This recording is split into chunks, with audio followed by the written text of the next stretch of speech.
അമ്മച്ചി, ഞാൻ ഇറങ്ങിയേക്കുവാണേ. ഇച്ചായ, എന്റെ ചെരുപ്പ് പൊട്ടാറായി. പുതിയ ചെരുപ്പ് മേടിക്കാൻ ഒരു 500 രൂപ തന്നിട്ട് പോണേ. അതെ, നീ ഓരോ ആവശ്യം പറഞ്ഞ പൈസ ചോദിക്കുമ്പോഴേ എടുത്തു തരാൻ നിന്റെ വീട്ടുകാരെ പറഞ്ഞേൽപ്പിച്ച ശ്രീധന പൈസ ഒന്നുമില്ല എന്റെ കയ്യില്. എന്തിനാ ഇച്ചായ എന്റെ ജീവിച്ചിരിപ്പില്ലാത്ത അച്ഛനും അമ്മേനെയൊക്കെ പറയുന്നേ? പറയാതെ പിന്നെ, നീ കുറെയൊക്കെ കാര്യങ്ങളെ മനസ്സിലാക്കി ജീവിക്കാൻ നോക്ക്. പൈസ ആവശ്യത്തിനല്ല, അത്യാവശ്യത്തിനാ ചിലവാക്കാനുള്ളത്. ഇനിയെങ്കിലും അതൊന്ന് മനസ്സിലാക്കി ജീവിക്കാൻ നോക്ക് നീ. ഇച്ചായ, എനിക്ക് പുറത്തോട്ടൊക്കെ പോണെങ്കിൽ വേറെ ചെരുപ്പില്ല, അത് പൊട്ടാറായിട്ടിരിക്കുക. നീ എന്തോത്തിനാടാ ചെക്ക ദിവസവും രാവിലെ ഓഫീസിൽ പോകുന്നവർ ഇങ്ങനെ ഒച്ചയും ബഹളമൊക്കെ വെക്കുന്നത്? അതിന് മാത്രം എന്താവശ്യം അവളിന്ന് നിന്നോട് പറഞ്ഞത്? ഒരാഴ്ച ആയല്ലോ നീ അതിനോട് ഇങ്ങനെ കണക്ക് പറയാൻ തുടങ്ങിയിട്ട്. ഒന്നും പറയണ്ട എന്റെ അമ്മച്ചി. ആഴ്ച ഒന്നായി അമ്മച്ചിയുടെ പുന്നാര മരുമകളെ ഒരു ചെരുപ്പിന്റെ പേരും പറഞ്ഞതിന്റെ പിന്നാലെ നടക്കുന്നു. അവളുടെ ചെരുപ്പ് എന്തോ പൊട്ടാറായെന്ന്. ഞാൻ കണ്ടതാ ചെരുപ്പ്, പൊട്ടിയിട്ടൊന്നും ഇല്ല.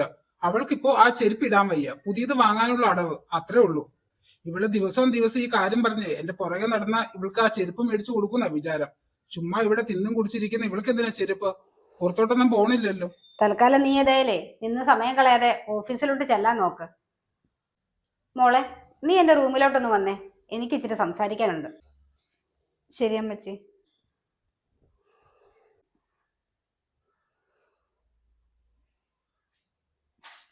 ഇന്നെന്താ അമ്മച്ചി മീനൊന്നും കിട്ടിയില്ലേ?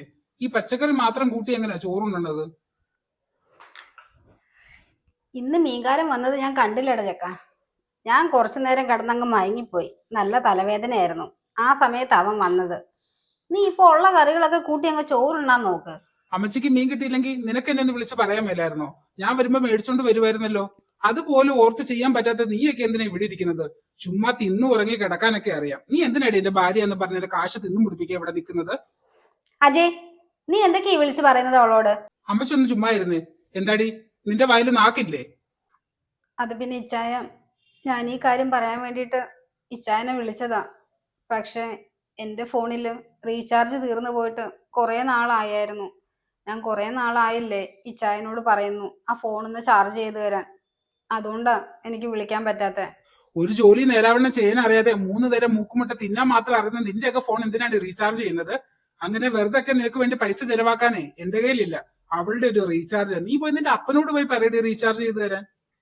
നീ എന്തിനാണ് ചേർക്ക ആ പാവത്തിന്റെ മരിച്ചുപോയ അച്ഛനെ പറയുന്നത്?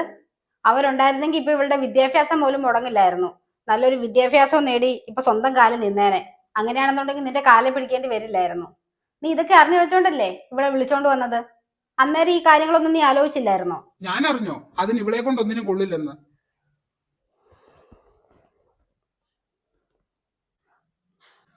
നീ ഇങ്ങനെ വിഷമിക്കാൻ നിന്നാലേ അതിനെ നേരം കാണുള്ളൂ. ഞാൻ പറഞ്ഞ കാര്യം എന്തായി? നാളെ രാവിലെ തന്നെ പോയി കോളേജിൽ പോയി അഡ്മിഷൻ എടുത്തോണം. പറഞ്ഞേക്കാം. പിന്നെ തൽക്കാലം ഈ കാര്യങ്ങളൊന്നും അവനോട് പറയാൻ നിൽക്കണ്ട. പിന്നെ ഞാൻ പറഞ്ഞതൊക്കെ നിനക്ക് ഓർമ്മയുണ്ടല്ലോ, അതൊക്കെ മനസ്സിൽ വെച്ച് അതേപോലെ തന്നെ അങ്ങ് ചെയ്താൽ മതി. ഞാൻ നോക്കട്ടെ അവനെ നല്ല വഴിക്ക് കൊണ്ടുവരാൻ പറ്റുമോന്ന്.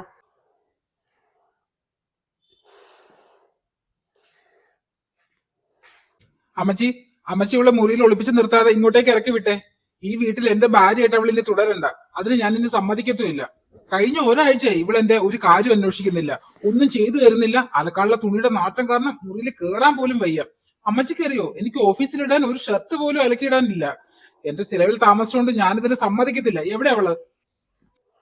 അതിനീ ഒരാഴ്ച അവള് നിന്റെ ചെലവിലല്ലല്ലോ ഇവിടെ താമസിച്ചത്, എന്റെ ചെലവിലല്ലേ. പിന്നെ അവൾക്ക് വേണ്ടിയിട്ട് നീ 5 പൈസ മുടക്കാത്ത കാലത്തോളെ അവള് നിനക്ക് വേണ്ടി എന്തെങ്കിലും ചെയ്തു തരണമെന്നുള്ളത് എനിക്ക് തോന്നുന്നില്ല. നിന്റെ ദാസവേലയ്ക്ക് വിടാൻ എനിക്ക് താല്പര്യവുമില്ല. പിന്നെ ഇതിപ്പോ എന്റെ വീടാ, അവൾ എന്റെ മകളും. അവളെ നിന്റെ ദാസപ്പണിക്ക് വിടാനും ശമ്പളമില്ലാത്ത വേലക്കാരിയാക്കാനും ഞാൻ സമ്മതിക്കത്തില്ല. പിന്നെ നിന്റെ ആട്ടുതുപ്പ് സഹിച്ചേ നിന്റെ കാൽക്കീഴിൽ തളച്ചിടാനേ എന്തായാലും ഞാൻ ഉദ്ദേശിക്കുന്നില്ല. നീ നിന്റെ കാര്യം നോക്കി പോവാൻ നോക്ക്. ഓഹോ, അപ്പൊ ഇത് അമ്മച്ചി കൂടി അറിഞ്ഞു വെച്ചോണ്ടുള്ള പുറപ്പാടാണല്ലേ? ഇത് എത്ര നാൾ പോകുമെന്നേ ഞാനും ഒന്ന് നോക്കട്ടെ. എനിക്കുണ്ട് വാശി. ചെമ്മീൻ ചാടിയാലേ മുട്ടോളം, അത് കഴിഞ്ഞ് ചാടിയ ചട്ടിയോളം, അത്രേ ഉള്ളൂ അവളുടെ ചാട്ടം. അമ്മച്ചി, ഞാൻ ഇച്ചായൻ. ആ, നീ അതൊന്നും കാര്യമാക്കണ്ട, ചെന്നിരുന്ന് പഠിക്കാൻ നോക്ക്.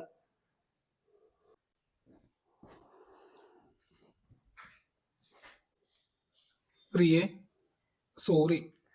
ഞാൻ നിന്നോട് ഒരുപാട് മോശമായി സംസാരിച്ചിട്ടുണ്ട്, പെരുമാറിയിട്ടുണ്ട്. അന്നൊന്നും ഞാൻ നിന്റെ വില മനസ്സിലാക്കിയിരുന്നില്ല. പക്ഷെ ഈ കുറച്ചു മാസങ്ങൾ കൊണ്ട് ഞാൻ നിന്റെ വില എന്താണെന്ന് അറിഞ്ഞു, നിന്റെ ജോലി എന്താണെന്ന് അറിഞ്ഞു. എങ്ങനെ ക്ഷമ ചോദിക്കണമെന്ന് പോലും എനിക്കറിയില്ല. ഇച്ചായ പ്രിയേ, എടാ നീ ഇവളോട് സോറി പറഞ്ഞ് വീണ്ടും രമ്യതപ്പെടാൻ വേണ്ടിട്ട് വന്നതാണോ? വീണ്ടും ഇവളെ കണ്ണീര് കുടിപ്പിക്കാനാണ് നിന്റെ ഉദ്ദേശം എന്നുണ്ടെങ്കിലുണ്ടല്ലോ, ഞാൻ അതിന് സമ്മതിക്കത്തില്ല. അമ്മച്ചി, എന്റെ തെറ്റ് എനിക്ക് മനസ്സിലായി. അമ്മച്ചി ഇനിയും എന്നെ പരീക്ഷിക്കല്ലേ. ഞാൻ വേണമെങ്കിൽ ഞാൻ അമ്മച്ചിയുടെ കാല് പിടിക്കാം. നീ എന്റെ കാലും കൈയൊന്നും പിടിക്കണ്ട. നിന്റെ അമ്മേനെ പോലെ തന്നെ ഒരു പെണ്ണ് തന്നെയാ നിന്റെ ഭാര്യയും. അത് നീ ഓർത്താ മതി. പിന്നെ നിന്റെ വായിലിരിക്കുന്ന ദുഷ്ട വർത്താനം മൊത്തം കേട്ട് ഒരക്ഷരം പോലും ഇവള് തിരിച്ചു പറയാത്ത എന്തുകൊണ്ടാണെന്നറിയോ? നിന്നെ പേടിച്ചിട്ടോ അവൾക്ക് കയറി ചെല്ലാൻ വേറൊരു സ്ഥലമില്ലാഞ്ഞിട്ടോ അല്ല, മറിച്ച് ഈ വീടും നമ്മളൊക്കെ അവളുടെ സ്വന്തമാണെന്ന് കരുതിയിട്ടാ. പിന്നെ ഒരു കാര്യം കൂടി, ഇന്ന് തൊട്ട് അവളുടെ ചെലവ് മൊത്തം നീ വഹിച്ചോണം. അവളുടെ വിദ്യാഭ്യാസത്തിന്റെ അടക്കം. അവള് പഠിച്ച് നല്ലൊരു ജോലി നേടി സ്വന്തം കാലിൽ നിൽക്കുന്നത് വരെ, അതും യാതൊരുവിധ കണക്ക് പറച്ചിലും കൂടാതെ, കേട്ടല്ലോ? ഞാൻ ഇനി ഒരിക്കലും ഒന്നും പറഞ്ഞ് പ്രിയെ ബുദ്ധിമുട്ടിക്കില്ല. സോറി പ്രിയെ.